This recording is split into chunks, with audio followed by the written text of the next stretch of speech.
Mesdames, Messieurs, bonsoir. Quelques jours nous séparent encore de la campagne électorale en vue de l'élection du président de la République. Ce sera le 12 octobre prochain.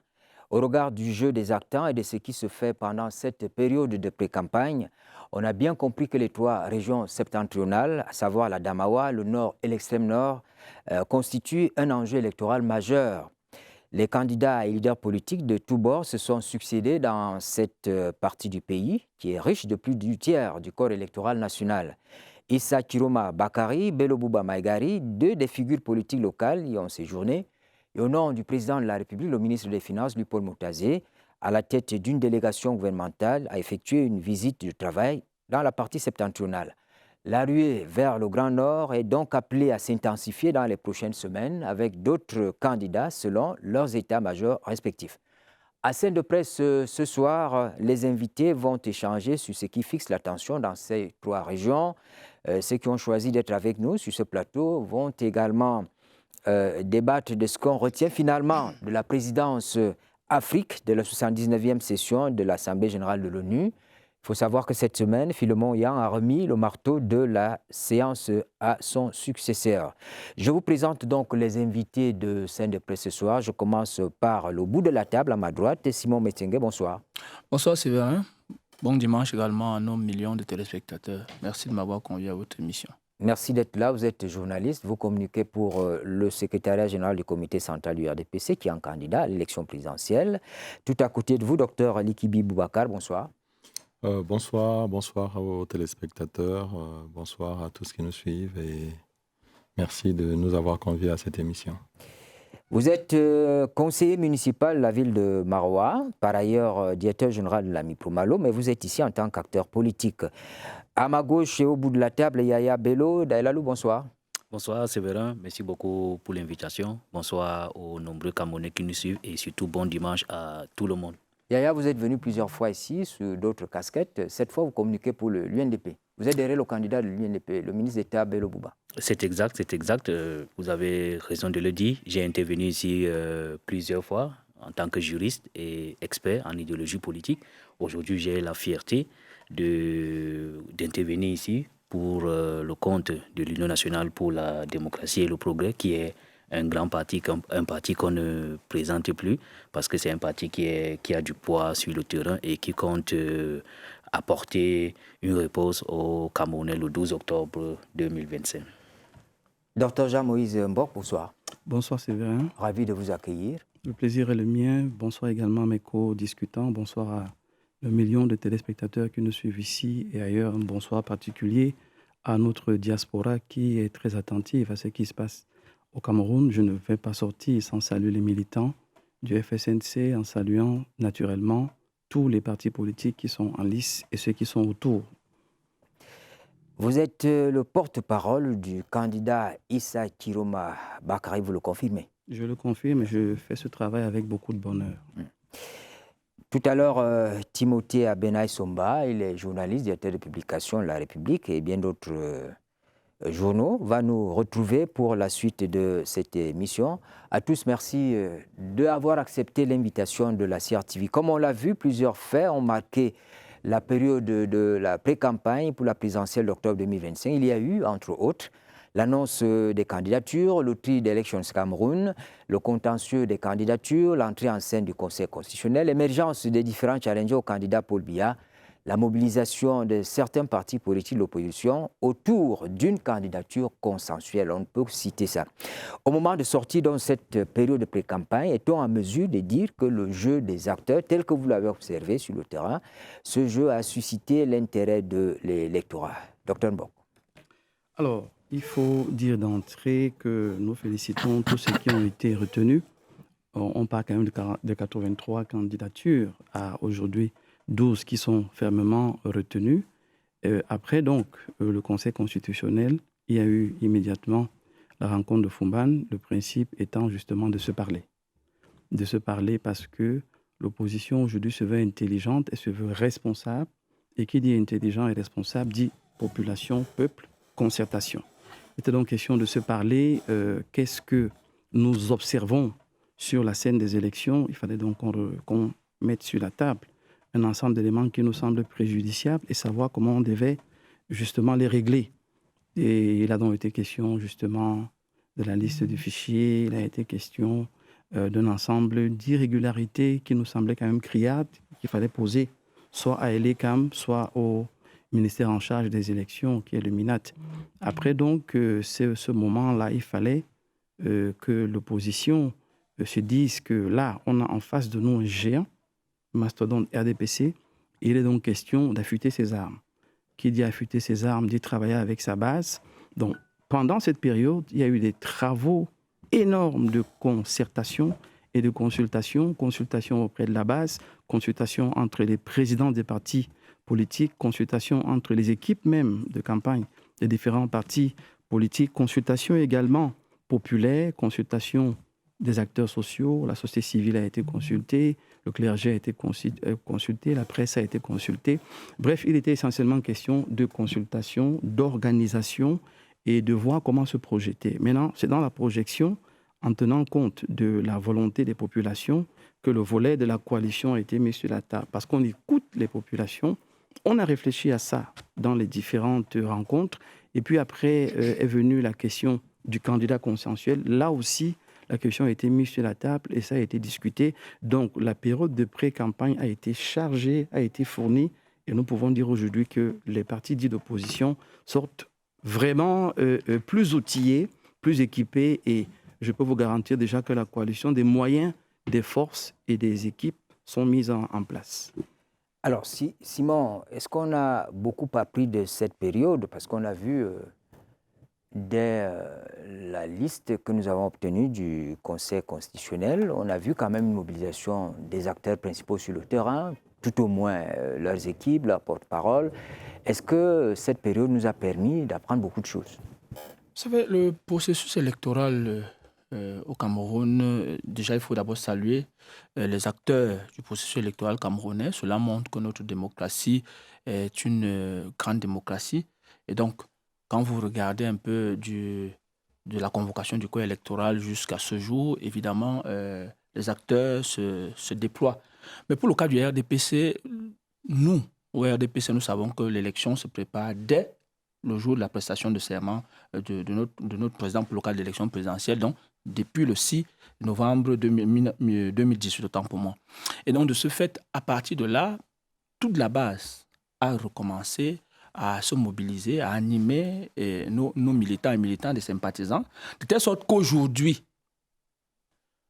après que le président national du RDPC ait fait son acte de candidature, je crois que c'était le lendemain de la convocation du corps électoral, ce que nous avons fait, c'était l'organisation technique de la campagne de notre grand champion, son Excellence Paul Biya, qui sera, ou du moins qui est coordonné par un coordinateur général, en la personne du vice-premier ministre, secrétaire général du comité central.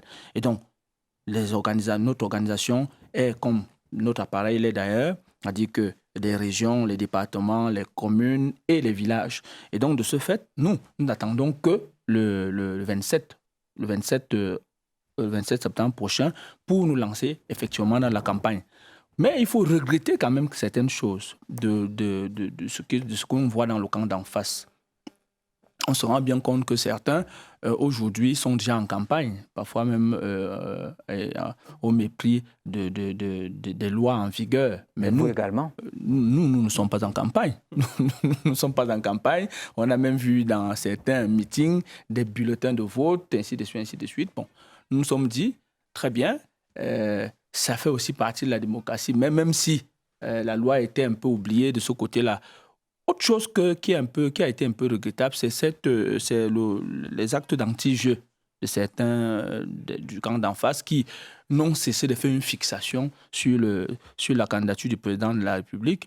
On a vu des procès à tête chercheuse. On l'accusait de tout, il n'est pas ceci, il est cela. Pratiquement, le Conseil constitutionnel a eu à suivre, je crois, 2 ou 3 procès.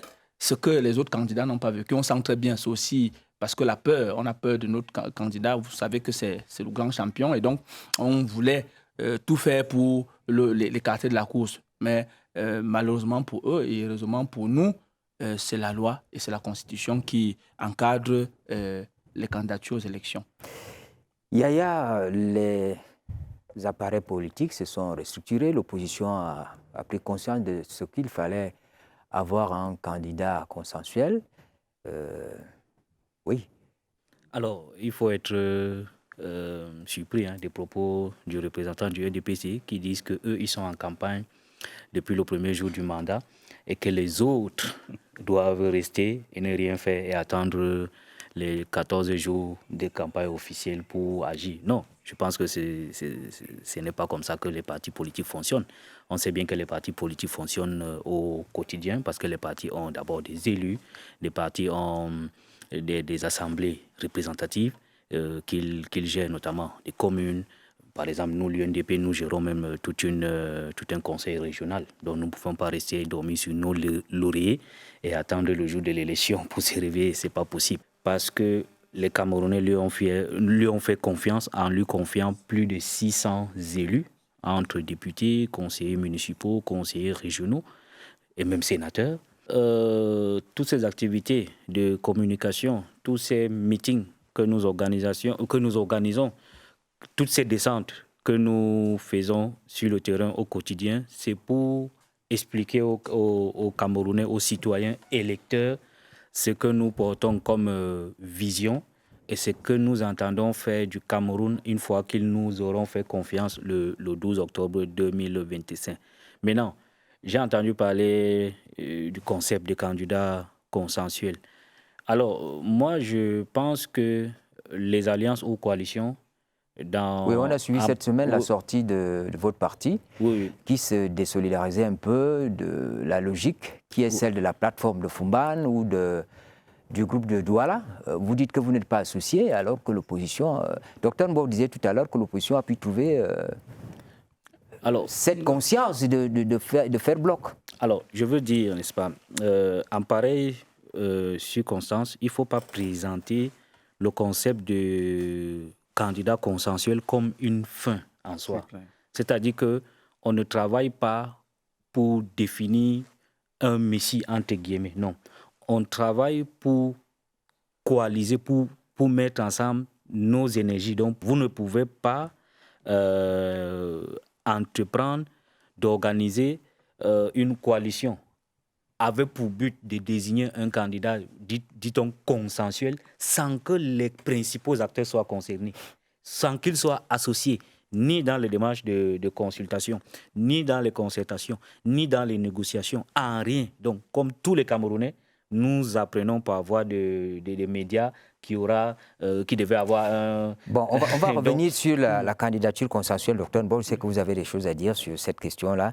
Je voudrais quand même m'adresser au docteur Lekibi. Les événements vécus ici et là autour de la mobilisation des jeunes, on a vu les partis politiques sur le terrain, tout le monde parle des jeunes, de l'avenir des jeunes, des femmes aussi. Les actes politiques posés visant à projeter une image de soutien massif autour du futur président, que ce soit dans le RDPC ou ailleurs, c'est ce que nous semblons voir. Est-ce que tout cela nous donne de penser que pendant cette période de pré-campagne, le processus démocratique au Cameroun, dans son ensemble, a gagné quelque chose? Oui, bien sûr. Cela, aujourd'hui, est une évidence. Même le fait que nous soyons représentés ici sur ce plateau. En toute convivialité sur ce plateau. Sans se lancer des pics. Sans se lancer des pics. En toute convivialité sur un plateau d'une chaîne, entre guillemets, nationale. Vous avez, en quelque sorte, essayé de jouer aux équilibres. Donc, je vous salue déjà pour ça. Ça, c'est déjà une preuve que la démocratie au Cameroun a bien avancé et elle avance chaque jour. Et déjà, mon camarade de droite, tout à l'heure, a essayé de retracer un peu tout ce qui s'est passé depuis le début du lancement du processus électoral. Ça prouve que le Cameroun a gagné en maturité démocratique. Et ça prouve également que le chef de l'État, son Excellence Paul Biya, a tenu parole, parce que parmi les chantiers qu'avait le président Paul Biya, c'était également la promotion et le développement de la démocratie camerounaise. Et je crois que sur ce point, même mes amis de l'opposition n'ont rien à dire. Alors, quant à l'intérêt porté à la jeunesse, évidemment, aujourd'hui, le chef de l'État de tout temps a toujours mentionné que la jeunesse est le fer de lance de la nation. Il y a tellement de choses qu'il a dites sur la jeunesse. On écrirait tout un livre là-dessus.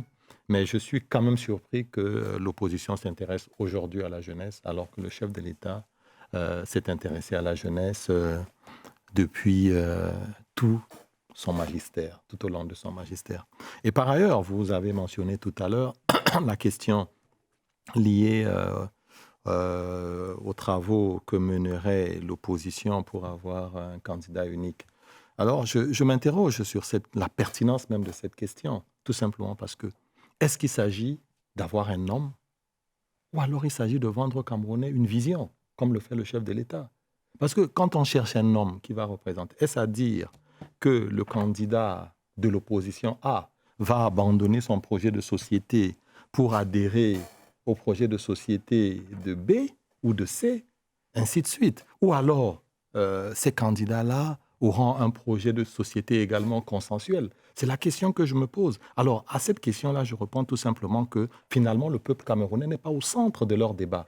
Mais ce qui est au centre de leur débat, c'est le choix d'un homme qui pourrait renverser le président Paul Biya, et non la vision du président Paul Biya. Il faut respecter le chef de l'État. Et je suggère fortement à nos amis du RDPC de le respecter. Il dit « Je souhaite qu'on retienne de moi celui qui a apporté la démocratie et le progrès ». Et je vous ai dit la question du progrès, c'est une autre question. Restons sur la démocratie. Le principe fondateur même, c'est écouter l'autre dans le but de le comprendre. Pas écouter dans le but de le défaire ou de chercher à tordre ses propos. Nous avons dit, la première chose que l'opposition a faite, c'était les consultations. Concertation, consultation entre elles, entre les partis, mais avec les bases, avec les populations. Les 11 qui vont, il n'a jamais été question d'un candidat unique ou un candidat consensuel. Tous allaient pour compétir et gagner. Mais puisqu'on écoute les populations, et que les populations vous disent, mais vous savez que l'ogre en face est tellement puissant, tellement grand, que nous pensons quand même que intégrer la question de la candidature unique, on s'assied, on se parle, et on se rend compte que ce n'est pas possible. Parce que logiquement, chacun a son droit de dire oui ou non. C'est le droit de chaque candidat de dire je mets ma candidature en berne ou je la laisse prospérer. Et il a été clair qu'il n'est pas question d'une candidature unique. Deuxième volet, la population dit donc, allons dans le candidat consensuel. Et là encore, l'opposition s'assied et se dit, à défaut d'avoir un candidat consensuel, on peut mutualiser les efforts. Il faut surveiller les bureaux de vote. Il faut que les militants surveillent les bureaux de vote, qu'ils soient présents, qu'ils se rassurent que tous les PV parviennent, pour qu'on n'ait pas le problème de 2018, l'absence de certains PV. Voilà comment les forces se mettent à se mutualiser. Et la réflexion continue dans ce sens. Ça parle donc de sensibilisation, ça parle d'informer et les jeunes, et les hommes, et les femmes, parce que nous ne venons pas ici faire de la politique nombriliste. Nous ne nous intéressons pas qu'aux jeunes. Nous nous intéressons aux jeunes, aux femmes, aux hommes, à tous les citoyens camerounais. Ce n'est pas que les jeunes. Donc, il ne faut pas venir donner l'impression qu'il n'y a que les jeunes aujourd'hui. Tous les Camerounais nous intéressent. Deuxième pan, le groupe de Douala qui se constitue, réfléchit, migre en UPC, l'Union pour le changement. Et dans son fonctionnement, se dit, nous prenons sur nous, en tant qu'Union pour le changement, Anissé Ekane, Diokan Tchameni et d'autres, d'amener les candidats à la présidentielle à rentrer dans le volet du consensus. C'est eux qui mettent le projet en place. Ils nous ont dit à nous qu'ils ont invité tous les candidats. Je suis surpris que l'UNDP n'ait pas reçu d'invitation. Pourtant, ils ont dit qu'ils ont envoyé les invitations. Et ça, il faudrait que ce soit revu en interne. Toujours est-il que nous, on a reçu une invitation. Et le but étant d'être présent le 13. Mais avant, il y a des fiches qui ont été remises à tous les candidats pour remplir ces fiches, renseigner les informations sur ces fiches. Et puis maintenant, c'est une sorte de vote en interne. Et là, ça ne concerne pas que les candidats qui sont les 11. La société civile a été consultée, les journalistes ont été consultés, les partis politiques autres ont été consultés. Eux seuls savent quelle est la liste de ceux qui ont été consultés. Donc, il faut, à un moment donné, qu'on se parle dans le but de s'entendre et de se comprendre. Il n'a jamais été question ici d'une opposition qui est faible et qui n'a pas un homme qui est capable de porter. Les 11 ont tous la capacité, l'énergie, la puissance et même le projet de société pour pouvoir avancer. Maintenant, pour sortir sur la question, au FSNC, puisque nous sommes le parti de la main tendue et que nous continuons à tendre la main aux autres, nous avons... Et qu'il y a des noms qui circulent. Il y a des noms qui circulent pour le candidat consensuel. Oui. Bon, là, je ne sais pas s'il y a un nom qui circule. Tout ce que je sais, c'est que le président Issa Chiroma Bakary est fortement adoubé. On a vu des sondages sur les réseaux sociaux. On a vu les positions des uns et des autres. Il est adoubé, il est connu, il est respecté, il est, comme disait quelqu'un, on le surlève, il est surlevé par la population. Nous ne pouvons que nous en réjouir et nous espérons que ce sera comme ça jusqu'au bout. Donc, nous, on n'a pas eu vent d'un candidat qui est mis en avant, mais je continue de dire Séverin. Et là, je rejoins l'UNDP dans sa lecture de la situation. Parce que le but est qu'on mutualise les forces. J'insiste là-dessus, afin que ceux qui nous suivent le comprennent bien. C'est que tout ce qui est opposition devra se tenir ensemble. Tout ce qui est opposition devra travailler ensemble. Votez votre candidat, mais surveillez le vote. Contrôler le vote. C'est ça le mot qu'il faut retenir à la fin. Je voudrais quand même ajouter quelque chose en ce qui concerne le contrôle du vote. D'ailleurs, je peux dire que nous, au RDPC, nous sommes inquiets des manœuvres de l'opposition. Parce que l'opposition, également, a des pratiques qui nous amènent à contrôler le vote.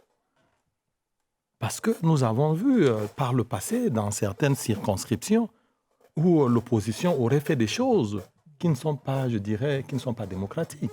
Donc ça veut dire que la préoccupation du contrôle du vote est de deux côtés. Elle est de deux côtés. Nous tenons également à surveiller le vote. Et surtout que vous savez, le chef de l'État ne peut pas dire quelque chose et son contraire en même temps. Lorsqu'il dit que je veux qu'il y ait démocratie au Cameroun, cela suppose qu'il y a également cette transparence. Qui est cette transparence?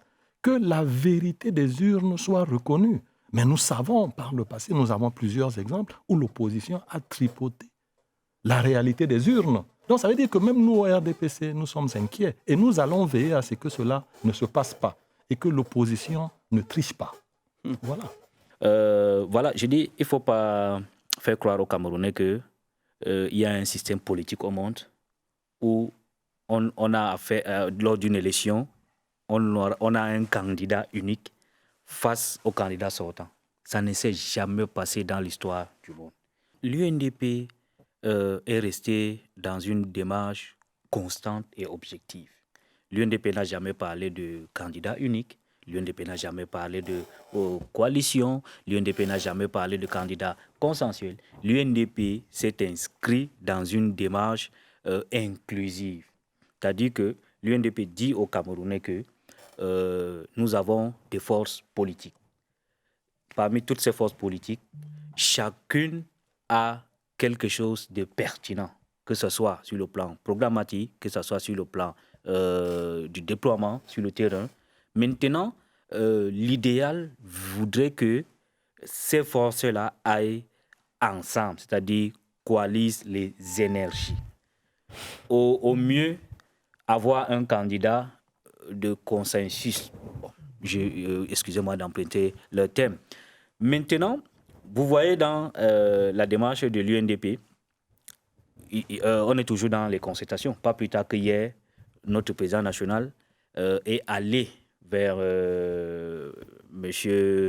Kamto Maurice, qui, malgré qu'il ne soit pas candidat à l'élection présidentielle, draine quand même avec lui beaucoup de Camerounais qui constituent un électorat que nous ne pouvons pas ignorer. Donc, nous disons aux Camerounais, ne vous laissez pas entraîner dans cette idée que lorsqu'il n'y aura pas un seul candidat, il n'y aura pas de changement. Il y aura de changement parce que nous sommes à une élection à un tour. C'est-à-dire que le premier qui arrive avec une seule voix remporte. Et puis, disons aux Camerounais, la première victoire le 12 octobre, ça sera la mobilisation. C'est ça. Il faut aller voter. La première défaite ou le premier obstacle sur la voie du changement, ça sera l'abstention. Alors, Simon, on a bien le sentiment qu'on n'est pas sorti, on surfe toujours entre la fiction et la réalité, parlant de ce candidat consensuel. Oui, moi je ne voudrais pas trop parler du candidat consensuel parce que... C'est une réalité, hein, il faut qu'on Oui, en parle, c'est une actualité qui est là. Une réalité d'un groupe d'opposants. Parce que le consensus se construit comment? C'est un consensus d'abord en dehors du peuple camerounais. Dans d'autres démocraties, autres que la nôtre, le consensus, c'est le peuple qui le fait. C'est-à-dire qu'à travers les primaires, ainsi de suite, jusqu'à ce qu'on en arrive donc à un candidat consensuel. Mais j'apprends ici du FSNC que leur consensus, les sondages sont faits dans les réseaux sociaux. Donc, quand on voit dans les réseaux sociaux, c'est ce que j'ai compris. Bon, vraiment, c'est qu'on n'est pas sorti de l'auberge. Et donc, de ce fait, je me suis dit, bon, OK. De plus, je voudrais quand même rectifier une chose avant de continuer, c'est que Dr Mbok disait qu'on a eu certains poèmes de PV en 2018. Il n'y a jamais eu de poème de PV. Et justement, c'est ça le problème d'une certaine opposition. Ils sont comme des hirondelles du printemps.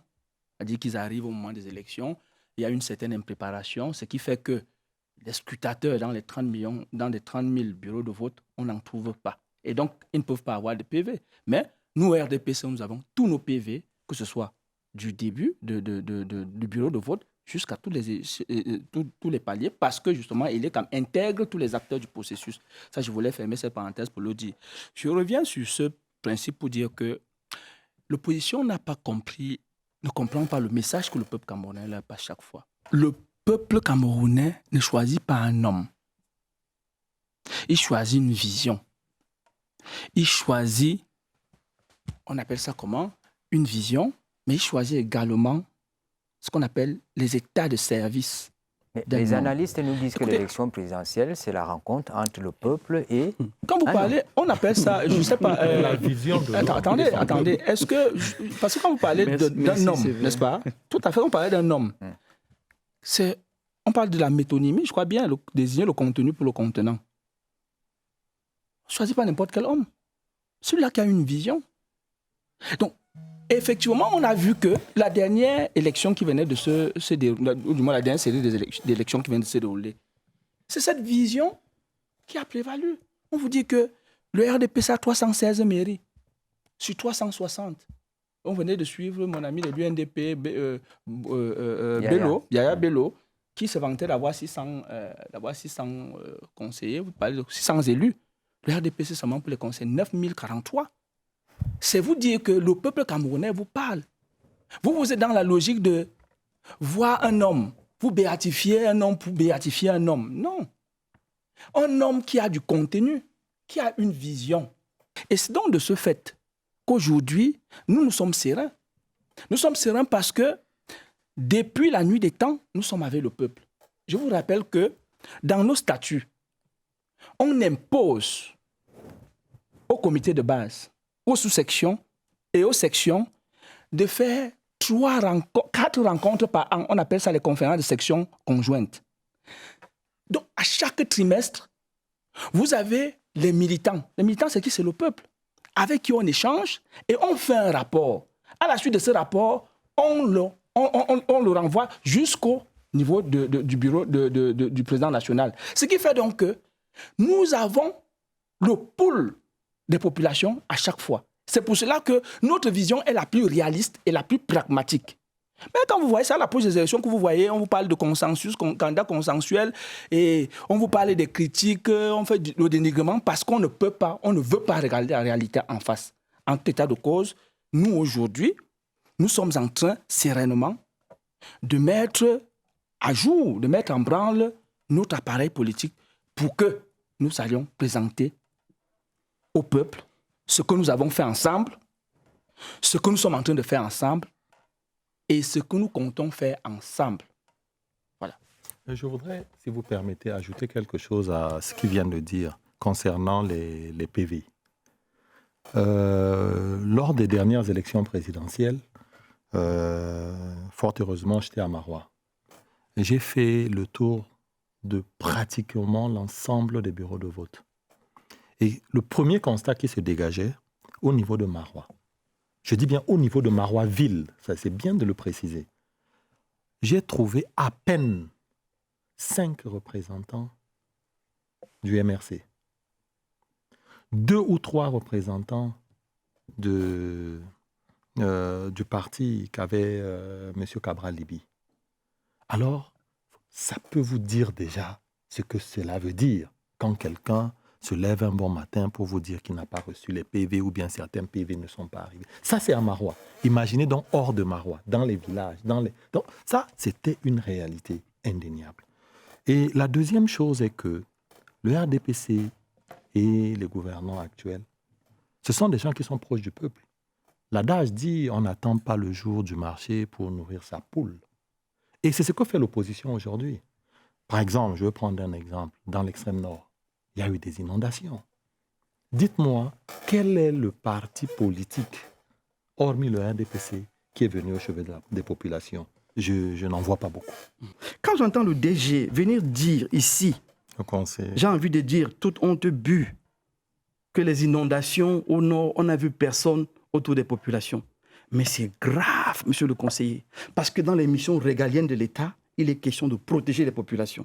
Il n'est pas question qu'un individu, qu'un privé vienne protéger les populations des inondations. C'est l'État qui doit assumer cette chose-là. Mais non, il ne vous a pas échappé que le FSNC, quand ces populations étaient en difficulté, a apporté des appuis en tant que parti, mais ça ne pouvait être que des appuis matériels pour assister les populations. L'UNDP l'a fait, d'autres partis politiques l'ont fait, le PCN même l'a fait pour assister ces populations. Il ne faut pas qu'on essaie de déplacer les responsabilités. Il faut qu'on apprenne à affronter les problèmes de manière à résoudre ces problèmes-là. Candidature consensuelle. Je l'ai dit. La population a suggéré qu'on en parle. Mais quelqu'un vient de dire ici, ça veut donc dire qu'ils font les choses entre eux. Mais pourquoi on fait ça? On parle là d'un peuple qui connaît les misères et les galères que nous connaissons tous, qui connaît les problèmes que nous connaissons tous. Est-ce qu'il est question ici de venir essayer d'habiller un cadavre? Le train a déraillé. Il faut qu'on le remette sur les rails. Alors, et pour le remettre sur les rails, la question aujourd'hui est de démontrer la capacité à remettre le train sur les rails. Et non de venir justifier que non, le train a déraillé parce que les rails étaient vieux. Bon, il faut d'abord qu'on essaie de voir comment on va arranger les rails. Les populations camerounaises ont d'autres problèmes. L'opposition n'est en rien un problème dans ce pays. L'opposition travaille, elle est responsable, n'attend que ces populations pour qu'elles les écoutent et non le son d'en face qui donne l'impression qu'elles n'existent pas. Je voudrais qu'on avance dans l'échange. Cameroun Tribune, dans son édition du 11 septembre, pose le problème du discours de la haine. Un mal qui semble prendre tout le corps social et prendre de l'ampleur. Le quotidien gouvernemental trouve étrange le fait que bon nombre de candidats à la magistrature suprême, bon nombre d'hommes politiques, se montrent silencieux sur le sujet. C'est un problème. Oui, c'est vrai. Je voudrais peut-être faire une parenthèse. Parce que quand on parle des missions régaliennes de l'État, oui, l'État doit accompagner les populations quand elles sont sinistrées. Ça, c'est déjà ça. Mais à côté de cela, au RDPC, et justement pour le libéralisme communautaire, qui est notre livre de doctrine, il y a 3 axes. Le dernier axe, c'est le devoir de solidarité.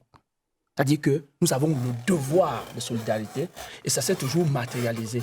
Mais je suis quand même étonné. Avec les inondations à répétition. Je suis quand même étonné. Les inondations sont un phénomène naturel. C'est un phénomène naturel. Le pays est devenu une piscine nationale. Je voudrais dire que... Mais en revanche, Dr Mbok, vous serez très surpris de ce que je vais dire. En revanche, il y a un président de parti politique qui a donné de l'argent aux ravisseurs, ne laissant pas le devoir régalien se faire. Dernièrement, les personnes qui ont été libérées, quelqu'un a cru bon, celui qui veut diriger un pays, a cru bon, lui, plutôt de donner 500 000 francs, ne faisant même pas confiance à nos forces de défense et de sécurité qui sont vraiment aguerries à ce type de combat. C'est aussi vrai que nous regrettons le décès tragique de l'une des personnes qui était dans cette situation-là, à qui nous souhaitons bon retour au pays dans l'au-delà. C'est dire que quand nous avons un problème une catastrophe naturelle, il doit y avoir une mobilisation. C'est normal parce qu'il ne pouvait pas avoir, parce que la plupart de ces partis politiques n'arrivent là qu'en période d'élection. C'est une triste réalité. C'est faux, ne dites plus ça au Camerounais. C'est une triste réalité parce qu'aujourd'hui, on les voit aller à Maroua, aller à Garoua, ils disent faire des grands meetings. Mais lorsque lorsqu'il y a une catastrophe naturelle, vous voyez à côté de l'État, le RDPC, qui est là, chacun essaie de collecter un peu pour voir comment soutenir nos frères et sœurs. Et ça, c'est quelque chose de merveilleux. Pour revenir effectivement au discours de haine. C'est vrai, je peux pas, il ne peut pas passer sans que je n'explique. Il a indexé mon président. Discours de haine. Oui, rapidement, je dois l'expliquer. Je n'ai indexé. J'ai dit un homme politique qui voudrait. J'ai dit un homme politique qui voudrait. Non, je vais répondre. Parce qu'il est le seul homme politique qui a réagi à ces sollicitations. Je vais répondre. C'est lui qui avait donné 500 000 au ravisseur. Nous assumons ce que nous faisons, M. Metsengue. Il y a eu sur Internet un appel à appui à la famille. La dame elle-même a demandé de l'aide. C'est vrai. En pratiquement 20 minutes, la diaspora seule s'est mobilisée. Et pendant qu'elle le fait et l'argent est en train d'être donné, en interne, on se dit, mais on ne va pas laisser la diaspora faire ce travail seule. Et la participation n'a jamais été donnée à quiconque, appelé ravisseur, mais dans un compte qui avait été offert pour les contributions, ainsi de suite. Il faut voir en ça un acte citoyen, voyez en ça un appel de cœur, comme le président Issa Chiroma le fait tous les samedis, venez devant sa résidence, il vient en appui aux nécessiteux. Il ne faut donc pas que quelqu'un vienne tordre le sens d'une réalité et essayer de la bouffer à sa sauce. Écoutez, payer les ravisseurs, c'est encourager. Payer les ravisseurs, c'est encourager cette démarche pernicieuse. Je vous ai laissé parler, je réponds à votre préoccupation. Vous n'avez pas la panacée de l'analyse. Merci. Laissez le peuple en juger. Je dis simplement que nous nous réjouissons pas avec les terroristes. Vous devez le savoir. Nous nous réjouissons que ces gens aient été libérés. Nous déplorons la mort qu'il y a eu. Et nous savons que cet argent va aider cette dame dans sa situation difficile. Vouloir venir présenter autrement. Revenons sur le discours de la haine. Ils n'ont rien reçu. Le discours de la haine. Alors, nous n'allons pas nous laisser entraîner dans la diversion que M. Metsengue est en train de vouloir faire. Parce qu'on l'a bien dit, c'est à l'État qu'il incombe la mission de protéger et d'assister les populations. Et vous revenez sur le sujet, moi je parle du discours de la haine. Voilà. Maintenant, sur le discours de la haine, je crois qu'il faut regretter que certains candidats à la présidentielle également entretiennent ce discours. Parce que la question que vous posez, c'est celle de savoir pourquoi peut-on percevoir une sorte de silence ou alors peut-être, disons-le, peut-être les termes sont forts, d'inertie de la part des acteurs vis-à-vis des discours. On n'en parle pas suffisamment. Ou on n'en parle pas suffisamment, voilà. Mais il faut dire qu'il faut aussi regretter les propos de certains candidats à cette élection qui entretiennent ce genre de discours en s'attaquant déjà à l'âge de certains candidats, ce qui est malsain, parce que nous sommes à une élection où des candidats qui se sentent aptes, ou alors des partis qui se sentent aptes, qui ont quelque chose à proposer, viennent. On n'est pas à une élection où il faut faire un vote sur l'âge. Ce n'est pas le 12 octobre, les Camerounais vont entrer dans l'urne, dans l'isoloir, pour aller voter un programme politique. Un leader qui sera capable de mettre en place ce programme politique pour répondre à leurs aspirations. Les Camerounais ne vont pas aller pour voter l'âge. Donc, et la conséquence de ce genre de discours fait donc que les lieutenants, disons comme ça, entre guillemets, leurs communicants, dans les médias classiques, sur les réseaux sociaux, entretiennent ce discours de haine vis-à-vis d'autres candidats. Et ce n'est pas bien. Je me réjouis davantage que l'opposition rejoigne le RDPC dans cette voie, c'est-à-dire la voie de l'unité nationale, la voie qui démontre, qui s'est toujours exprimée pour dire que, quelles que soient vos origines, vous restez Camerounais. Les discours du chef de l'État qui ont toujours fait état de ce que vous soyez du Nord, du Sud, de l'Est à l'Ouest, que vous vous sentez bien chez vous. Et je suis heureux que certains partis politiques aujourd'hui s'approprient cette vision du chef de l'État. C'est une très bonne chose. Effectivement, ces discours de haine, on ne peut que le déplorer. Heureusement, et fort heureusement, jusqu'à preuve de contraire, le RDPC reste le seul parti qui soit un parti à portée nationale. C'est un parti où on trouve tout le monde. Le président national, il est du Sud. Les membres du bureau politique viennent de l'ensemble des régions du Cameroun. Le secrétaire général, comme vous le savez, du comité central Et de l'Ouest. est de l'Ouest. Mais pas que c'est comme ça, non? Oui. Notre secrétaire général, il vient d'où? D'une certaine Il vient de l'Ouest manière. aussi. Mais vous tendez vers nous, c'est déjà une bonne chose.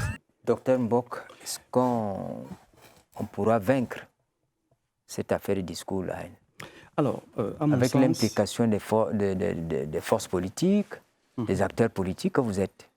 moi, je crois que le discours de la haine est en fait la réponse, la mauvaise réponse à une problématique. La problématique, c'est le malaise social. Et il vous souvient que ça ne vient pas de nulle part. Ça vient des préjugés, ça vient des idées reçues. Je ne veux pas être péremptoire, parce qu'on peut se tromper en face. Ça vient des idées reçues, ça vient d'une certaine lecture de la gestion de la nation, de la gouvernance, qui finit par dire tel est privilégié au détriment de l'autre. Tel gagne mieux au détriment de l'autre. On vient dans la préfectorale. Il y a combien de personnes du Sud? Combien de personnes d'ailleurs? Ces petites lectures, s'il n'y a pas une communication responsable, et là maintenant je parle au pouvoir public, qui doivent expliquer aux Camerounais qu'il n'est pas question de mettre des gouverneurs, des préfets, des sous-préfets par rapport à leur région, mais c'est par rapport à leur qualification, par rapport à leurs compétences. L'absence de communication banale comme celle-là entraîne naturellement des suspicions, des appréhensions. Résultat des courses, on se posait des problèmes. On se posait des questions. Et parce qu'on se posait des questions, naturellement, il y en a qui vont vous dire « Oh, tel est privilégié, tel n'a rien, tel a tout ». C'est ça, en fait, la conséquence de ce discours qui est mauvais. Parce qu'on n'a pas besoin de ça. Ce qui revient dans l'esprit de l'article de Cameroun Tribune, c'est qu'on ne voit pas, en réalité, les acteurs politiques prendre une position ferme vis-à-vis de ce problème-là. Non, il faut d'abord... Commençons sur la cause. Commençons sur la cause du problème. Le problème, c'est qu'il y a une absence criante de communication. J'insiste là-dessus. Qui doit communiquer? Le gouvernement, les pouvoirs publics, communiquer sur leur choix de ci ou de ça. C'est ça qui entraîne le malaise. La campagne permet quand même aux acteurs politiques de s'adresser à la population. Vous faites de grands meetings. C'est vrai. On écoute davantage, nous allons construire des écoles, nous allons faire ceci, alors qu'on a quelque chose qui nous pollue la vie, à savoir les discours que nous entendons. C'est vrai. Je parle de la vie de tous les jours des Camerounais. Comment on entre à l'ENAM? Comment on entre dans les grandes écoles?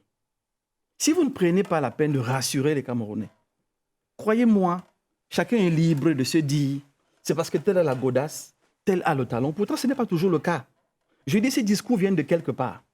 Et si on ne règle pas le quelque part, si on ne monte pas dans le dialogue social et la communication avec l'ensemble des Camerounais, ce venin va finir par nuire. Nous disons donc que c'est un venin, c'est une mauvaise chose.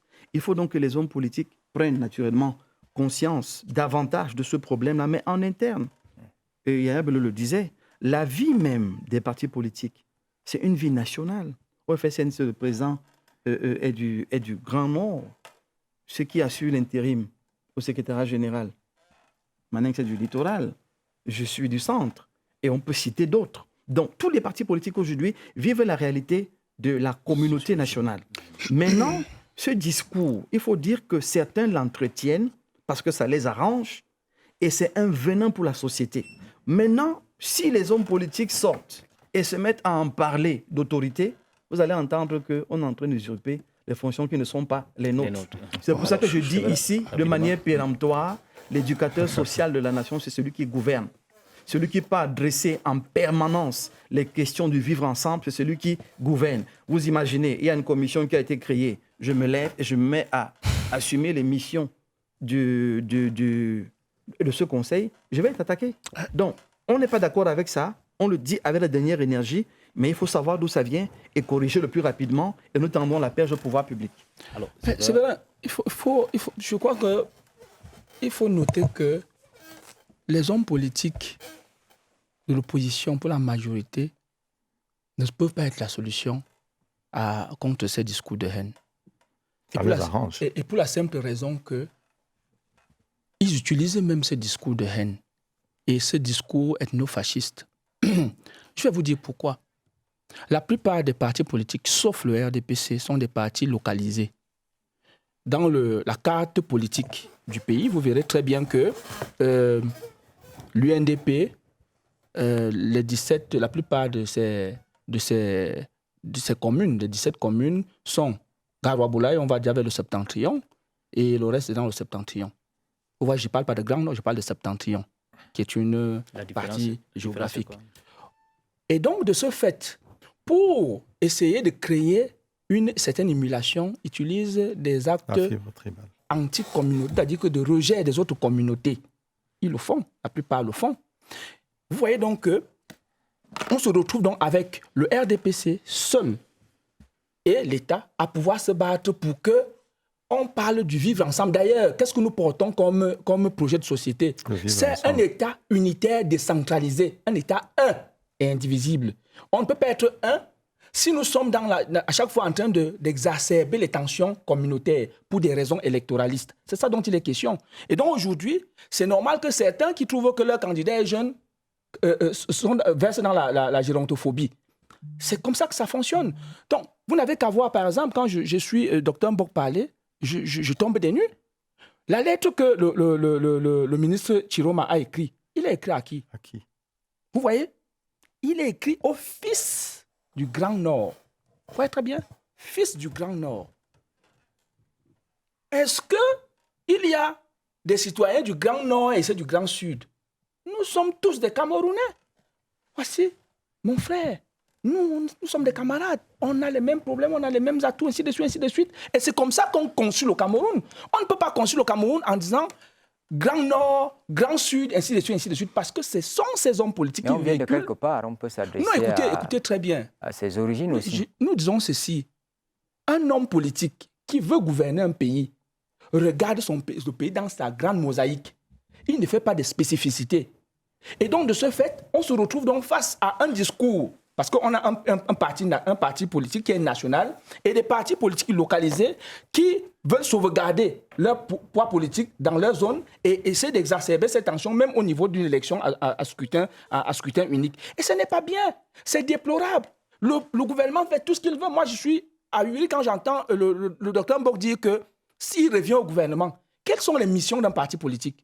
Il me semble que c'est l'éducation des masses. Si vous démissionnez de vos premiers devoirs régaliens, comment comptez-vous exister? Donc, je ne comprends pas. Nous, au RDPC, de par notre idéologie politique, de par le travail de son promoteur, le président national, son excellence Paul Biya, nous sommes dans la logique de promouvoir la citoyenneté camerounaise et de se dire que les Camerounais doivent être à l'aise partout là où ils sont. Il n'est pas question de les discriminer, que ce soit de par leur ethnie, de par leur religion, de par leur âge ou autre.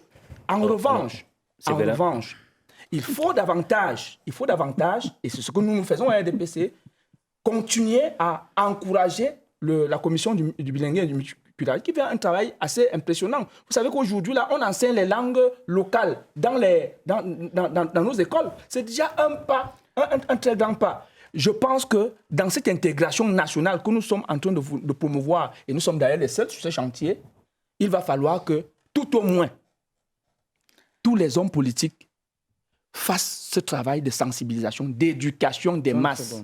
Alors, oui, allez-y rapidement. Oui, c'est spectaculaire hein, de voir à quel point mon ami Simon Messengue a perdu complètement le sens des réalités. Quand il dit que l'UNDP, c'est un parti local.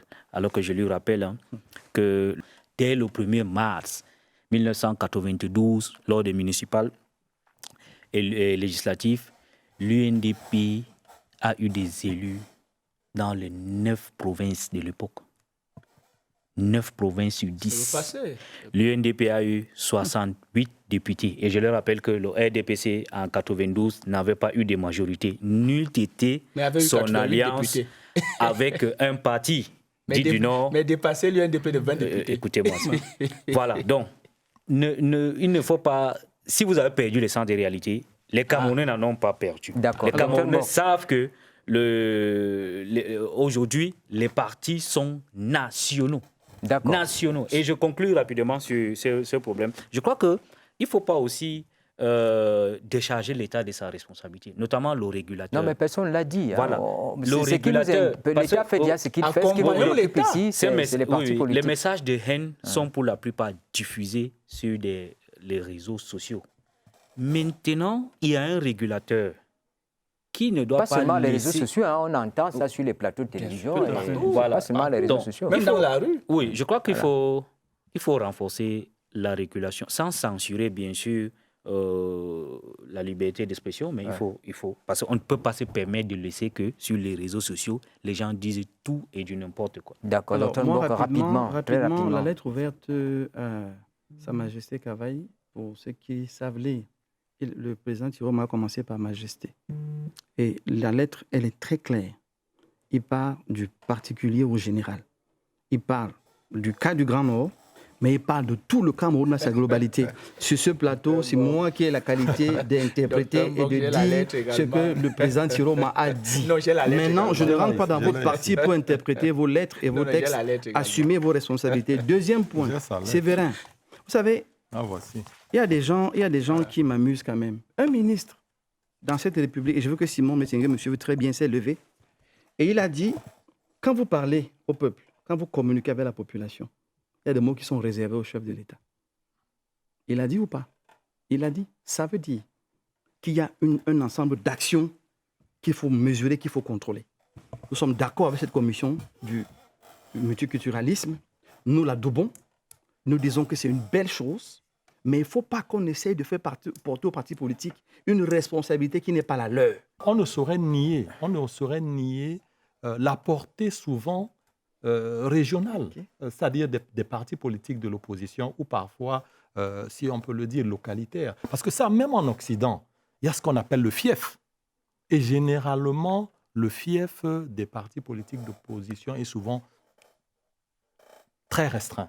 Et ce qui fait qu'ils ont tendance, puisque ça les arrange, puisqu'ils ont tendance...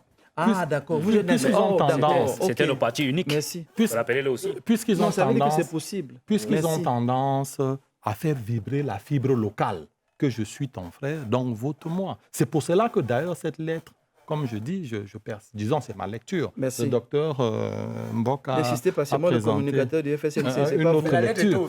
Mais elle était ouverte et ma lecture, c'est que cette lettre-là s'adresse... Attends, vous n'avez pas le monopole de la compréhension. Merci de le dire. Merci de Sur la route vers la présidentielle, il a été donné de constater que les délais de livraison des bulletins de vote et autres sont bien tenus. Le ministre de l'Administration territoriale a constaté en visitant cette semaine les installations de la SOPECAM et de l'Imprimerie nationale. Regardons Paul Atangandio sortir de cette descente sur le terrain. Nous avons fait une vérification, c'est une visite de routine. Vous savez, une élection, c'est d'abord le bulletin de vote parce que c'est le papier d'identification qui confirme l'identité de chaque parti politique. Donc il était important que nous passions pour voir ce qui se passe.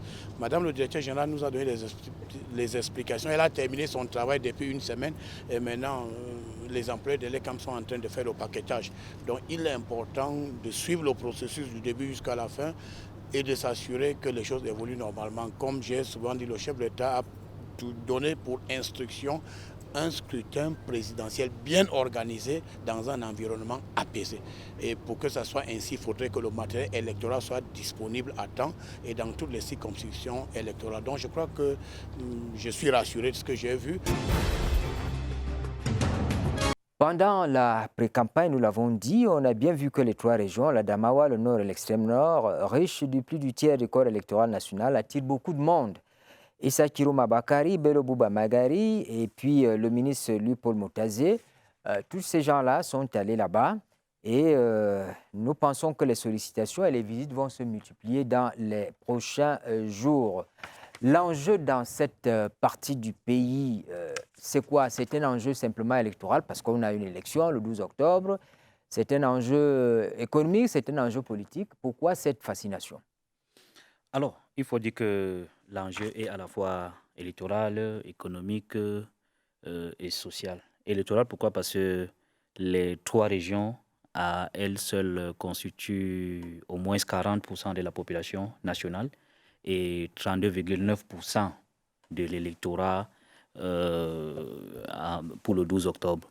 Donc, c'est un vivier électoral qu'il ne faut jamais ignorer. D'ailleurs, dans l'histoire du Cameroun, en tout cas depuis le retour au multipartisme, aucun candidat à l'élection présidentielle n'a remporté l'élection sans avoir un score important de ce côté-là. Donc, de ce point de vue, c'est très intéressant de pouvoir conquérir cette partie du pays. Maintenant, sur le plan économique et social, vous savez que cette partie du pays est celle-là qui a beaucoup souffert.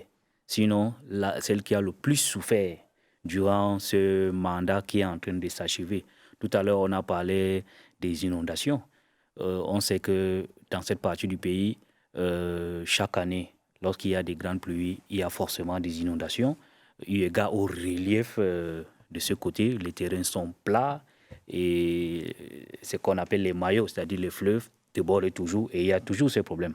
Maintenant, donc, en 2022 et 2023, l'ampleur de ces phénomènes naturels a causé des dégâts.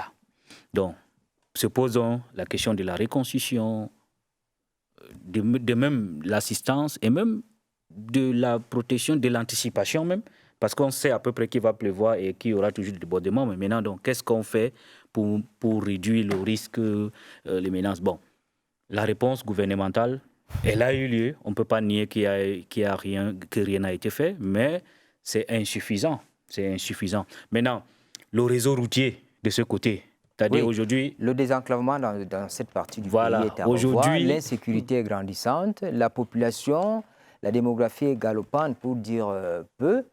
Mais à ce stade, que proposent les partis politiques? Voilà, c'est important. La question au docteur Mbok. Bon, je conclue sur la question des routes. Aujourd'hui, en 2025, pour rallier Ngaoundéré, la capitale régionale de la Damawa, à Garoua, la capitale régionale du Nord, on fait 10 heures de temps. Et que propose l'UNDP par rapport à cette situation? Le ministre Atangadi a battu le record. Lui, il a fait 7 heures de temps dans un convoi avec de belles voitures. Il a fait 7 heures de temps. Que propose l'UNDP? Non, tout simplement, l'UNDP l'a dit. Le président, notre candidat Bellobo Maïgari l'a dit lors de sa dernière conférence de presse que nous allons mettre en place une sorte de plan Marshall de 60 000 milliards sur le mandat.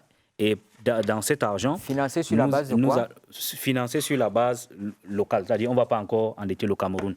Donc, il va falloir puiser dans cet argent pour reconstruire carrément. Parce qu'aujourd'hui, il faut reconstruire, il faut refaire ces réseaux routiers. Docteur Mbok. Alors, comme je l'ai dit au FSNC, aujourd'hui, nous avons mis en avant les grands chantiers. Et les grands chantiers nationaux vont commencer naturellement par les consultations. Vous précisez les sources de financement aussi? Oui, vont commencer par les consultations. Et les consultations nous amènent, avec les Camerounais, à définir les priorités. Une fois que les priorités sont définies, il y a donc un état de lieu qui est fait. L'état de lieu de nos caisses, de nos ressources, de nos richesses actuelles. Une fois que l'état des lieux est fait, il y a un gouvernement de transition qui est mis sur pied pour affronter ces défis et ces challenges. Ce qui dit donc que la question financière viendra de deux ressources. La première ressource va être le budget de l'État, parce que c'est l'argent de l'État. La deuxième ressource va donc être dans la force de la contestation, de la concertation trouvée, parce qu'on pourra soit le faire... Soit nous allons le faire, la question est sérieuse, soit nous allons le faire avec le budget que nous allons trouver, soit nous allons le faire avec un engagement que nous allons prendre sur la base de la réalité de l'état de nos caisses. On ne va pas inventer la roue.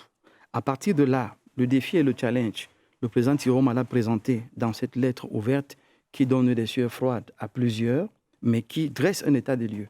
Ça veut dire que sur la question du Grand Nord, nous savons déjà exactement quel est le problème. Nous savons exactement comment nous allons l'affronter et nous allons apporter toutes les solutions pour qu'on ne vive plus ces choses compliquées et difficiles que nous vivons aujourd'hui. Le patron politique de l'extrême nord, je crois bien le très honorable Kabaye Djibril, a annoncé les premiers meetings à partir du 27. Je crois que j'ai le calendrier. Donc, nous ne sommes pas dans cette logique-là. Mais, et comme je vous ai dit, les hirondelles du printemps, ils savent très bien effectivement que le poids électoral de l'extrême nord, moi je ne parle pas du Grand Nord, parce que nous sommes un indivisible. Je parle de chaque région. Le poids électoral de l'extrême nord est, je crois, le premier.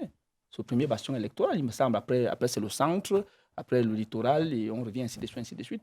Il y a le nord, il y a l'Adamawa et autres. Mais ceux qui sont dans cette logique, dans la logique de la division, vous diront qu'on va au Grand Nord, comme si le Grand Nord était coupé du Grand Sud. Non. Nous savons que nous sommes avec nos militants tous les jours et nous y travaillons. Nous ne surfons pas sur le populisme, comme je venais d'entendre là. Je sais que sur le tronçon Yaoundé-Maroua, qui est je crois, de 1800 km, je crois bien, déjà parce que j'ai fait ce tronçon en voiture, 1800 km, le tronçon effectivement de Ngaoundéré-Garoua est très mauvais. Et les pouvoirs publics ont pris cela à bras le corps. Moi, les dernières informations que j'ai, on construit un État. Renseignez-vous, depuis combien de temps il est mauvais? On construit un État chaque jour. Donc, moi, les informations que j'ai, c'est que, Simon, en réalité, la Banque mondiale a trouvé des financements et il y a 5 entreprises qui ont déjà été validées. Donc, 5 entreprises chinoises, d'accord, donc, qui sont en train de lancer les travaux. Nous faisons une construction progressive du Cameroun. Nous ne venons pas... Le président de la République a dit, je vous tiendrai toujours le langage de la vérité.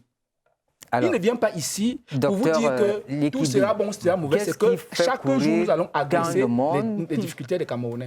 Tant de monde vers le Grand Nord.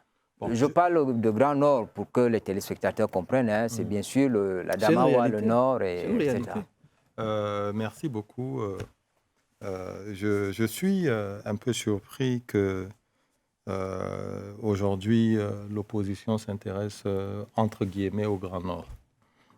Tout simplement parce que nous comprenons à l'évidence qu'il s'agit des questions de politique politicienne. Le MINFI, par exemple, pour revenir à la question du MINFI, le MINFI s'est rendu à Maroua parce qu'il y avait des infrastructures et des projets de partenariat entre la douane camerounaise et certaines mairies. Et cela devait en réalité susciter des ressources pour ces mairies-là, notamment la mairie de Mora, la mairie de Fotokol et bien d'autres. Alors, étant le patron de la douane, il était bon, d'un bon temps, que le ministre des Finances soit là. D'ailleurs, le ministre de la décentralisation également y était dans la suite parce que ça concernait les mairies.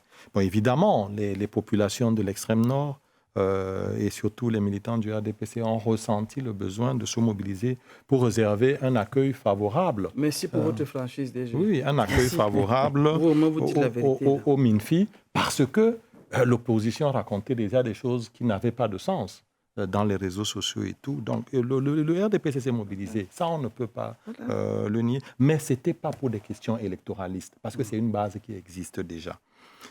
Vous avez tout à l'heure évoqué les inondations. Les inondations dans le Nord Cameroun sont d'abord une cause géologique. Vous avez la malchance peut-être de m'avoir sur ce plateau en tant que géologue. C'est le grand bassin du lac Tchad. Donc l'extrême nord est en plein dans le grand bassin du lac Tchad. Il serait illusoire de penser qu'il n'y aura plus jamais d'inondation. Mais on est d'accord que et c'est le pas gouvernement, le seul problème. excusez-moi. On est d'accord que c'est pas le seul problème. Excusez-moi, vous m'avez demandé. Ne restez pas sur des inondations, c'est pas le seul problème. Vous coupez. Hein, c'est-à-dire, l'extrême nord, c'est dans le bassin du lac Tchad et il y aura toujours des inondations. Et le plus important, c'est la solidarité qu'un parti politique ou que le gouvernement peut apporter à une population sinistrée. Il l'a dit si bien, la solidarité fait partie de l'ADN du RDPC. C'est pour cela que le RDPC intervient chaque fois qu'il y a catastrophe naturelle. Et les catastrophes naturelles ne sont pas l'apanage du seul Cameroun. Il faut que les gens le comprennent. C'est lié à d'autres facteurs aujourd'hui que d'ailleurs les grands scientifiques décrivent comme les changements climatiques liés aux pollutions qui se sont passées ailleurs. La question de la route Ngaoundéré Garoua a été déjà précisée par mon camarade. Mais c'est qu'il faut comprendre. Quand l'UNDP parle d'un plan Marshall pour le Nord, mais le RDP, c'est là déjà. Non, pas pour le Nord, pour le Cameroun. Ah, pour le Cameroun. OK. Mais nous avons déjà au niveau de l'extrême Nord un projet de reconstruction où les financements ont été déjà mobilisés, où le directeur général, qui est un fils d'ailleurs du Logon Echari, qui a été nommé, et ils sont déjà à l'œuvre. Les financements ont été mobilisés aussi bien au niveau de la BAD que de la Banque mondiale pour faire désormais de l'extrême nord du Cameroun un Eldorado. Et n'oubliez pas quelque chose d'important. On ne peut pas parler de l'extrême nord du Cameroun sans parler du contexte global. Ça, on ne peut pas. Parce que l'extrême nord du Cameroun est fortement influencé par tout ce qui se passe autour des pays voisins. D'ailleurs, on a constaté quand même qu'il y a des lobbies qui se sont constitués. Hein. Les partis politiques, là, vous fonctionnez comme vraiment de véritables lobbies. Mais la question qu'on peut se poser aujourd'hui, quelle est l'influence de ces lobbies? Est-ce qu'à la fin, tous ces gens qui se bousculent auront des voix là-bas? Le peuple n'est pas dupe. Le peuple camerounais n'est pas dupe. Donc, je disais tout à l'heure, on ne peut pas parler de l'extrême nord sans parler de toute la sous-région qui est liée à ce grand bassin du lac Tchad. Je vous invite par contre à lire le professeur Souaïbou Issa, qui a développé amplement l'histoire de la dynamique des populations et de l'insécurité dans le bassin du lac Tchad. Ça, c'est des questions que les gens... Non, on ne doit pas tromper les Camerounais. Moi, j'étais, il y a environ, le jour où il y a eu l'attentat de Maroua, j'étais à moins de 100 mètres. Imaginez que vous êtes assis là, vous vous levez, vous revenez, et que vous revenez, vous trouvez tous vos camarades sont morts. Vos aînés du quartier sont morts. Et dans ces conditions-là, vous voulez qu'il y ait développement, c'est difficile. Et malgré cela, le président de la République a relevé le défi. Quand vous parlez des inondations, c'est juste un phénomène que vit le Grand Nord, mais l'ensemble des autres régions du Cameroun. On vous parle des salles de classe. Il n'y a pas de salle de classe dans beaucoup d'endroits. Il n'y a pas Les enfants sont obligés de s'asseoir à même le sol. Il y a des photos légendaires. Il y a des photos. Ils sont Chiroma. sous l'arbre. Sous l'arbre. L'école sous l'arbre. Ça, c'est la première chose. Pourquoi on n'adresse pas ce genre de questions-là? Vous avez des questions de problèmes d'eau. Bizarrement, il y a inondation, mais il n'y a pas d'eau potable. Il n'y a pas l'eau à boire. On se retrouve dans un cas de figure que le président Chiroma a décrié. Je préfère. Le président Chiroma a décrié. Et vous avez crié au scandale. Les enfants discutent l'eau avec les animaux, Séverin. Parce que ce manque d'organisation... Écoutez, DG, vous êtes de là-bas. Ne venez pas donner l'impression que vos frères racontent des histoires. Parce qu'il y a eu des échanges avec Séverin. Je continue de dire que cette lettre n'est pas sortie au hasard. C'était l'ensemble des récriminations, des plaintes des Camerounais. Quand on veut aujourd'hui faire comme si M. Issa Chiroma s'est assis et il a conçu... Non, les Camerounais ont dit on n'a pas d'eau, on n'a pas d'électricité, ne parlons même pas. Certaines zones, il n'y a pas de couverture de réseau téléphonique. L'électricité, c'est un autre domaine. Et il y a tellement de problèmes dans cette zone que le président Chiroma a préféré ne pas courir le risque de venir commencer à parler des autres de manière péremptoire. Il fallait qu'il parle de chez lui pour pouvoir dire aux autres, attention, toutes les majestés, tous les chefs, tous les responsables, la nation est en danger et il faut prendre des mesures. Après avoir soulevé toute cette émotion à travers ces manquements, est-ce que vous comptez avoir des voix là-bas? Nous ne comptons pas simplement avoir des voix. Vous les aurez. Nous devons avoir les voix, nous aurons les voix et nous leur avons montré que nous pouvons travailler pour que cette situation change. L'UNDP, dans le c'est la Grand même Nord, dans sa chose. globalité et dans tout le Cameroun. Effectivement. L'UNDP se positionner, comme on l'a dit depuis, dans une perspective de mutualisation d'énergie et de force. Et quel que soit le groupe avec lequel l'UNDP ira à l'élection présidentielle, c'est juste pour l'emporter. Et il ne fait l'ombre d'aucun doute que depuis que nous avons entrepris la période de pré-campagne, parce que nous avons bien circonscrit le périmètre temporel, nous avons rencontré des Camerounais qui nous ont dit oui, nous allons changer. À Bafoussam, ils nous ont dit oui, on va faire le changement. À Bamenda, à Limbe, ils nous ont dit nous allons faire le changement. Yaya, merci. On va se quitter. Merci pour vos contributions. Vous allez céder votre siège à Timothée à Benaï Somba, qui est avec nous également. Merci. C'est toujours un plaisir de vous avoir sur le plateau. Merci, c'est moi qui vous remercie. J'aurais bien voulu dire quelque chose avant. Oui, allez-y, avant qu'il ne parte rapidement. Je voudrais dire... Mais parce qu'il ne va plus reprendre la parole, oui, justement, ne l'affiliez pas de choses qu'il n'aura pas dites. Hein. Oui, bien On sûr, est d'accord. Voilà. Je voudrais juste dire que quand vous voyez votre plateau actuel, c'est exactement la réalité dans cette partie du pays.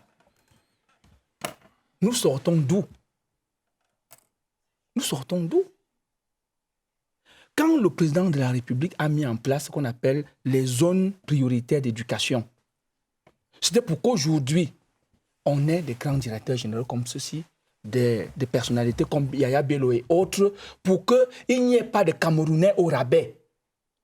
C'est pour cela que nous, au RDPC, nous continuons à dire que les Camerounais se valent et doivent se valoir. Et donc, à chaque fois qu'il y a quelque chose, nous y mettons beaucoup plus un accent de ce côté-là, de telle sorte qu'on équilibre partout.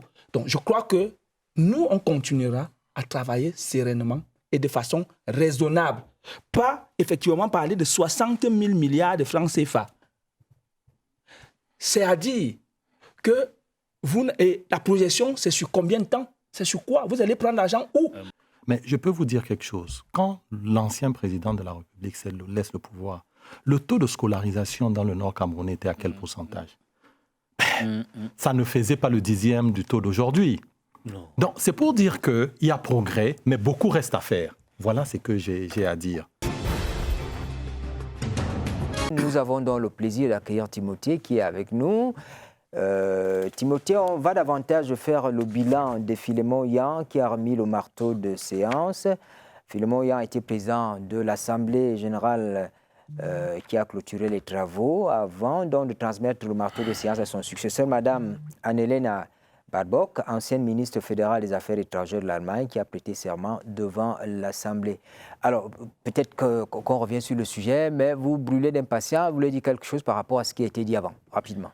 Oh, beaucoup de choses ont été dites.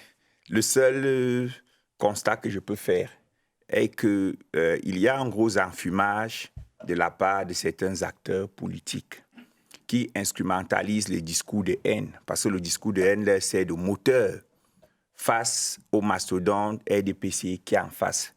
Le discours de haine, selon moi, ne peut pas se limiter à des propos tenus. Il y a même des actes. On voit la haute campagne de dénigrement du Cameroun qui se déroule en ce moment, où on fait une anthologie des choses marginales qui vont mal, pour donner l'impression que tout va mal au pays.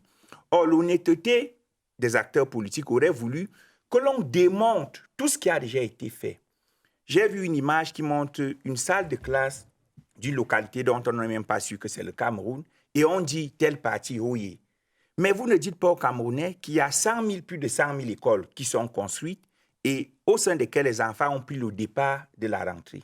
Vous ne dites pas aux Camerounais que le budget de l'État ne permet pas de résoudre les problèmes de tous les Camerounais le même jour.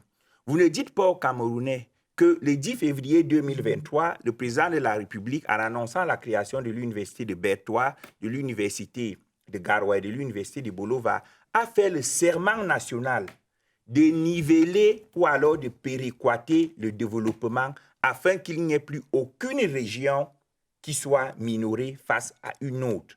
Donc, le discours d'honnêteté voudrait que l'on dise que le Cameroun a choisi une option de développement par péréquation. On donne un peu à tout le monde jusqu'à ce qu'on puisse satisfaire tous les individus. Donc, lorsque mon ami Simon évoque les hirondelles de printemps, il ne s'agit pas d'un discours de dénigrement, mais c'est un constat qui démontre que des gens qui ont fait 6 ans à dormir sur leur laurier, des gens qui n'ont pas d'appareil politique, décident subitement un beau matin qu'ils vont être les messies, qui vont sauver et résoudre les problèmes de tous les Camerounais en une journée. Ça pose un réel problème. Pourquoi?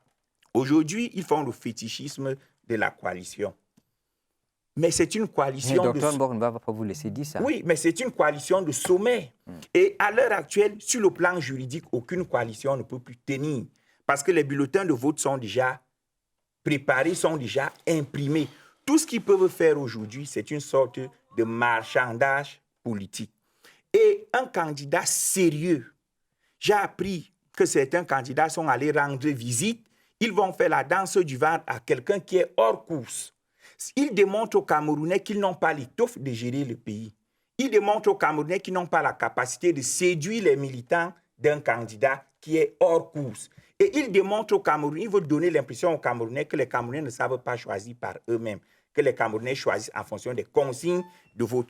Donc, ce sont autant de constats qui me font penser que, véritablement, l'opposition camerounaise, à quelques exceptions près, c'est pour ça que j'ai préféré ne pas citer les noms, à quelques exceptions près, n'était pas préparée pour la présidentielle de 2025. Je savais bien que le Dr. Mbok allait répondre à ce que vous dites là. Je dois répondre. Timothée Somba, vous n'avez pas le monopole de la compréhension. J'ai entendu ça aujourd'hui et j'ai bien noté ça. Vous avez fait votre analyse, votre lecture. Je rappelle simplement que c'est le RDPC, vous avez entendu, qui vient de parler. Une heure pour parler de ça, Ne venez donc pas conclure en disant que c'est les autres qui ont raison et que nous sommes dans la fabulation. Non, vous avez donné votre avis, votre lecture, nous la respectons, mais il faudrait que les citoyens qui nous écoutent retiennent également et comprennent que les 11 qui sont sur le chemin de la course vont tous aller. Nous avons parlé de la coalition et la mutualisation des forces, des ressources.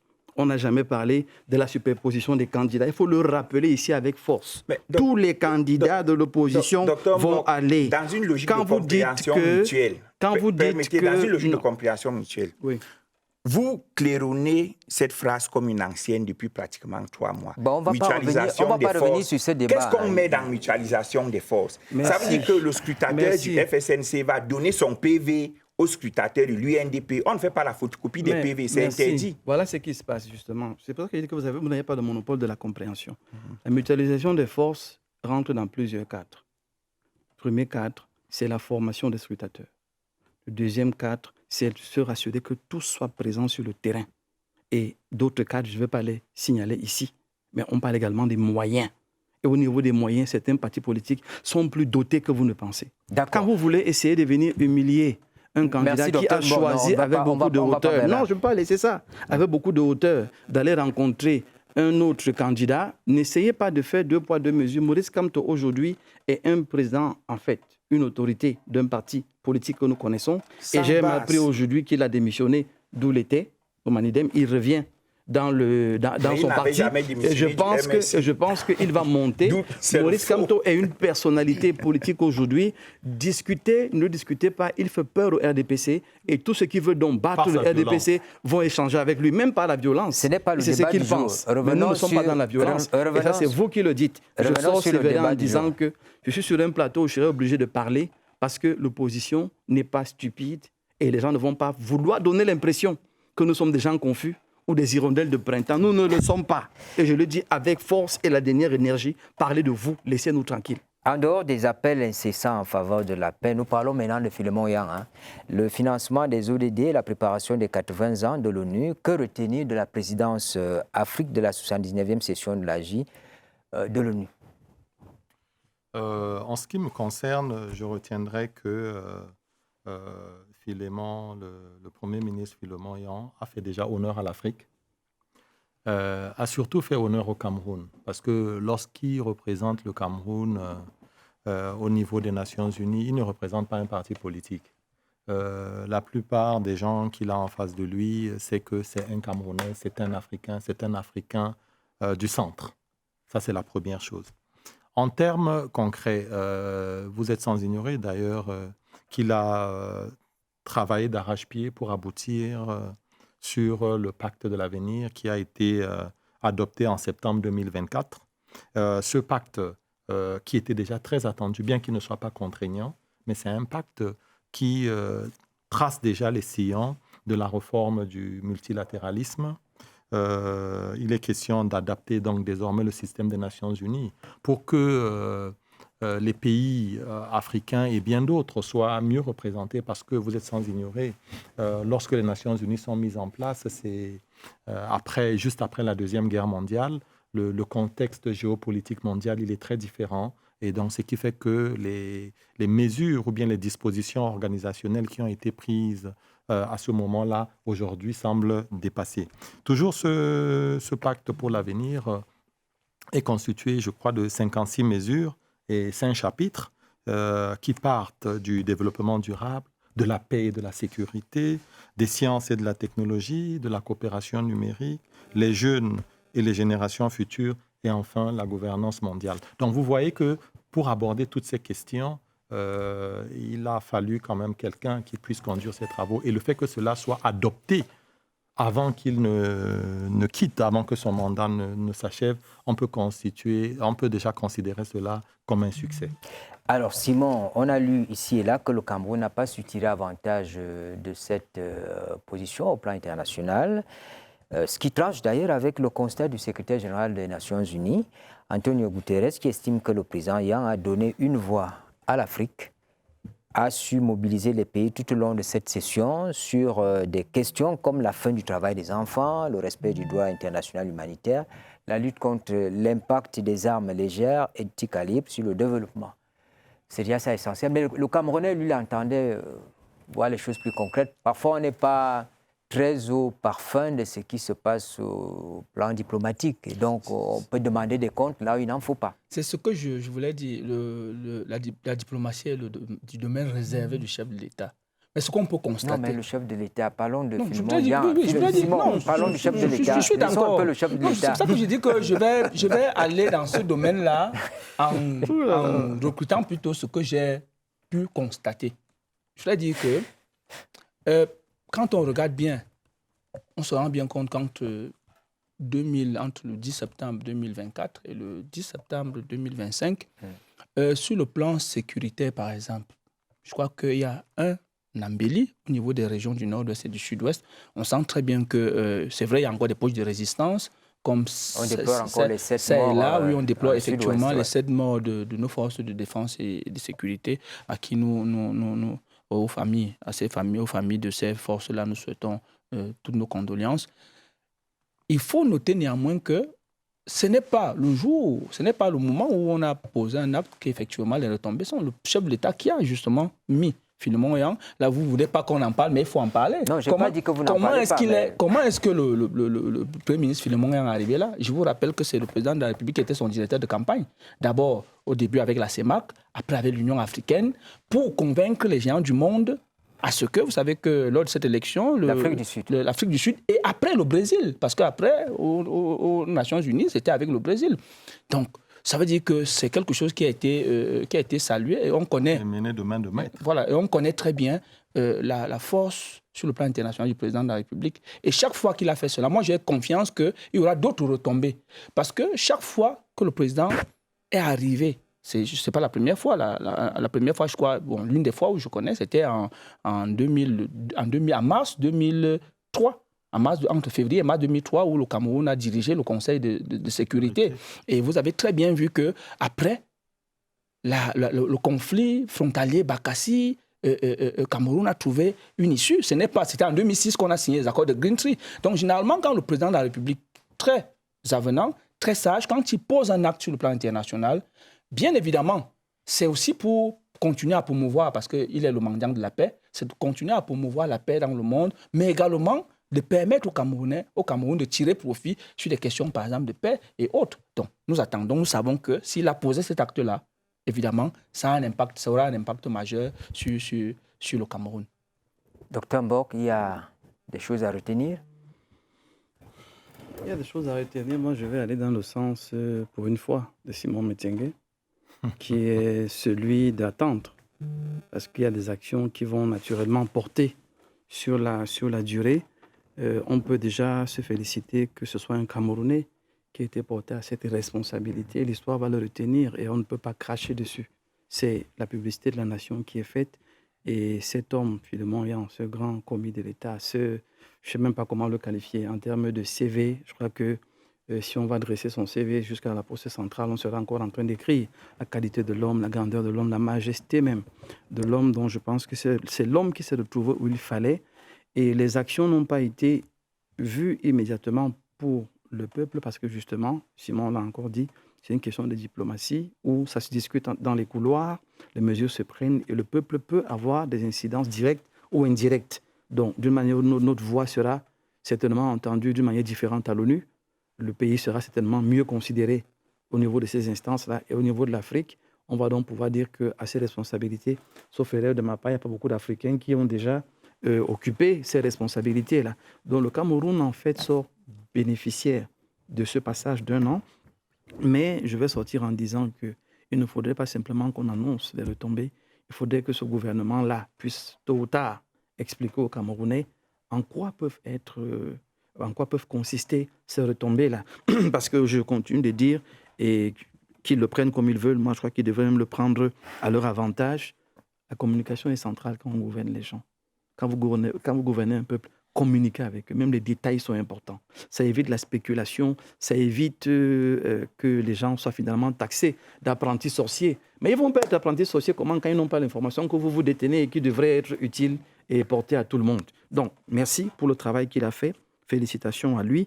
C'est un haut commis, c'est un travailleur. Je ne pense pas qu'il soit allé et qu'il s'est croisé les bras. On attend les retombées et je pense qu'elles vont être positives pour le Cameroun. Timothée, je reviens vers toi. Le temps d'annoncer que pour la 3e fois consécutive, et nous sommes toujours au plan diplomatique, notre pays vient de participer au Festival des ambassades organisé par le gouvernement néerlandais à La Haye. Et au-delà du volet culturel, l'ambassadeur du Cameroun aux Pays-Bas et au Luxembourg, Madeleine Ligemo Ondoa, a associé le port autonome et la mairie de Douala à l'organisation de cette activité, propice par ailleurs aux échanges sur la gestion de la circulation de l'eau et des déchets urbains. Et sur la participation du Cameroun, écoutons donc son Excellence Madeleine Ligemo Ondoa. Le Cameroun est très présent. Le Cameroun a beaucoup attendu cet événement. Nous sommes heureux de faire partie des participants de Embassy Festival. On a déjà le stand, comme vous avez dit, avec la présence du port autonome de Douala et de la communauté urbaine de Douala, 2 structures que nous avons invitées en marge de ce festival pour pouvoir rencontrer des partenaires néerlandais dans le domaine de la circulation de l'eau, parce que les Néerlandais ont une grande expertise en matière de circulation de l'eau et nous faisons face à des challenges de circulation d'eau, principalement dans les villes de Douala, Yaoundé, Kribi aussi. Et donc, on a invité ces acteurs-là pour qu'ils puissent venir rencontrer des partenaires. Vous avez mentionné les artistes. On a non seulement des groupes d'animation culturelle, musique et danse traditionnelle, mais on a également des 2 stylistes modélistes, Boat et Donatella Creations. Boat de Irène Gouti et Donatella Creations de Madame Donatella. Elles font de très belles tenues traditionnelles du Cameroun. Cette fois, je m'adresse à un homme des médias, Timothée. On était quand même surpris de lire ce qu'on a lu dans les journaux, notamment le magazine très connu, Jeune Afrique, qui a dit beaucoup de choses sur le mandat, se demandant est-ce que le Premier ministre Filmon n'a pas tenu de séminaire, il n'a pas fait ci, il n'a pas fait ça. Peut-être qu'on ne comprenait pas exactement son rôle à la tête de cette Assemblée générale, mais c'est la presse qui l'a dit. Est-ce que vous avez des acquis pour lui? Il faut déjà souligner quelque chose de très important à la suite de Harry Kissinger qui disait que la diplomatie sans force est comme un orchestre sans partition. Quel est le rôle de l'Assemblée générale des Nations unies? Est-ce que l'Assemblée générale des Nations unies est véritablement une institution capable de faire bouger les lignes de façon visible? C'est davantage une institution symbolique. Et si vous posez cette question, ça veut dire que le chef de l'État s'est trompé en s'engouffrant dans cette voie-là, ce que je ne peux pas accepter. Si ça reste un symbole. Si ça reste un symbole, le chef de l'État a jugé que c'était une bonne position qu'il faut exploiter. Il a envoyé un candidat Cameroun. Donc on peut évacuer rapidement cet argument. Non, mais si j'y viens. Donc, comparé au Conseil de sécurité, l'Assemblée générale des Nations unies est une institution symbolique parce qu'elle n'a pas... Ces délibérations n'ont pas une force contraignante. Elles procèdent par ce qu'on appelle des recommandations. Maintenant, il faut questionner le rôle du président de la dite Assemblée. Lorsqu'on va essayer de parcourir l'article 121 de la Charte, on va se rendre compte que c'est un rôle du président d'une association, comme on en voit. Il préside les réunions, il s'assure de la coordination, il établit l'ordre du jour. Mais à côté de ce rôle symbolique apparent, il y a un gain réel qui n'est pas visible et qui dépend de l'équation personnelle et de l'agenda du pays en question. Pourquoi est-ce que le président de la République envoie donc se bat, et on a vu c'était officiel, s'est battu pour que le Cameroun occupe ce siège? C'est parce que nous nous sommes rendus compte en interne qu'il y a des verrous qui nous empêchent d'atteindre certains objectifs, notamment sur le plan sécuritaire, parce que la voix du Cameroun n'est pas suffisamment audible sur certaines escrades. Il fallait donc qu'un Camerounais occupe cette escrade pour que lui, à travers le phénomène de la diplomatie des couloirs, qui est plus importante même que la diplomatie de jactance, que la diplomatie réelle, puisse bénéficier au Cameroun. Ce ne serait pas un secret, ce ne serait pas mauvais autant pour moi, ou alors je ne vais pas trahir un secret en disant que le fait que certaines arrestations de certains leaders des organisations séparatistes ou alors irrédentistes dans les régions du Nord-Ouest et du Sud-Ouest coïncident avec la présence de Philemon Yang à l'Assemblée générale des Nations unies n'est pas anodin. On a vu cela, je ne vais pas revenir sur le pacte sur l'avenir qu'a évoqué tout à l'heure monsieur le conseiller. Mais il y a un avocat municipal. camerounais qui est quand même sur cette voie-là depuis des années, hein, un avocat camerounais qui suit... Manuel Chalaï. Voilà, Monsieur Chalaï, Maître Chalaï, Mais le droit doit s'associer à la politique et à la diplomatie. Ah là, Tout je à suis fait. d'accord avec vous. Oui. Le droit s'associe à la politique. Et dites-vous une chose, même si on parle de droit international, il repose essentiellement sur des rapports de force. Et on tire le meilleur bénéfice des rapports de force en usant de la négociation. Le Cameroun, via Philemon Yang, est allé obtenir par la négociation ce qu'il ne pouvait pas facilement obtenir par la force.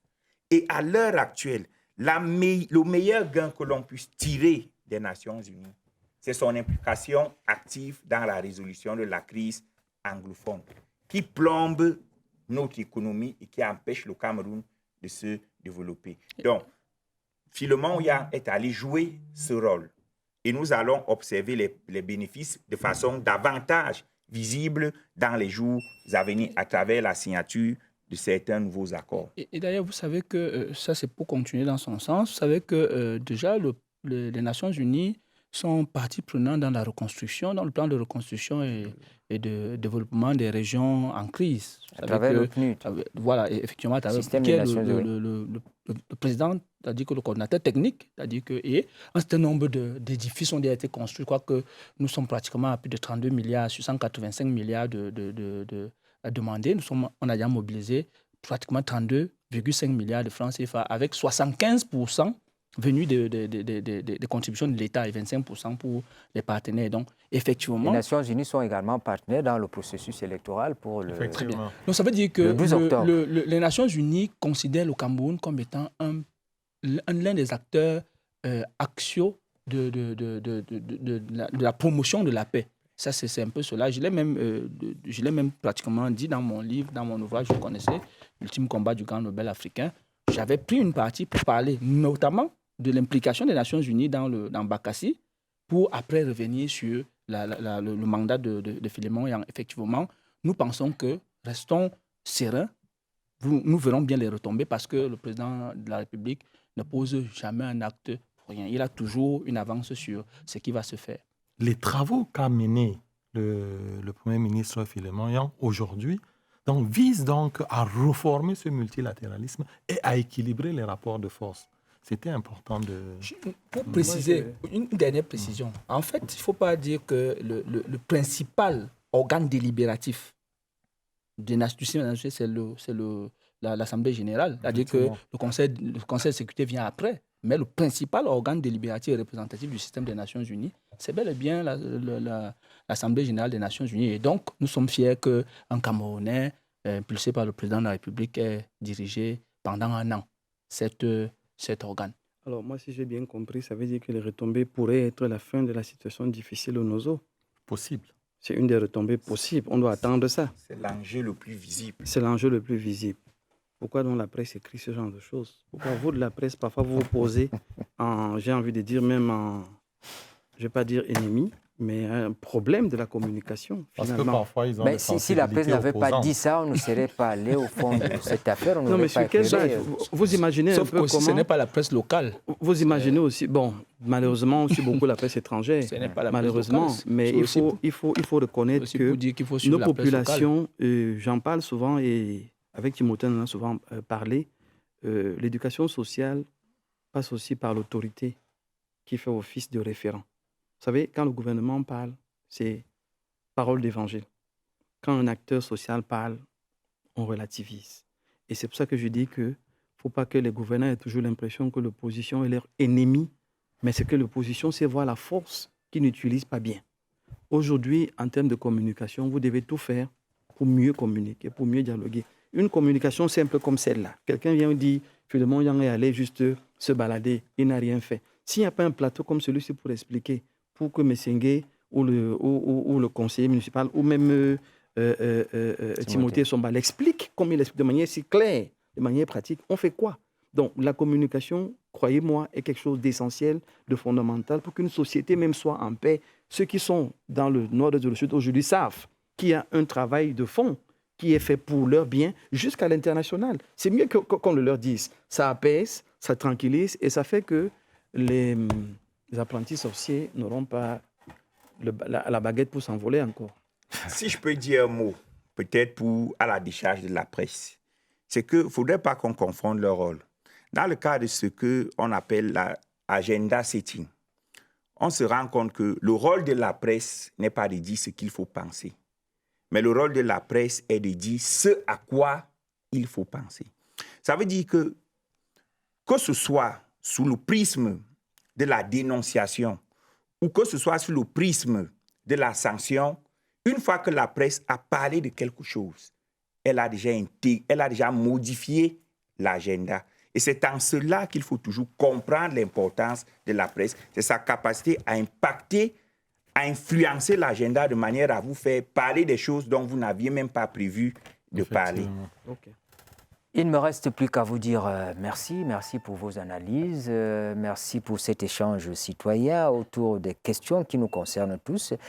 Yaya Bello est parti, mais il était avec nous. Timothée, merci. Dr Mbok, Dr Likibi et Simon, merci également. Mesdames, Messieurs, c'est la fin de cette édition de Scène de Presse. Bonne suite des programmes sur la CRTV.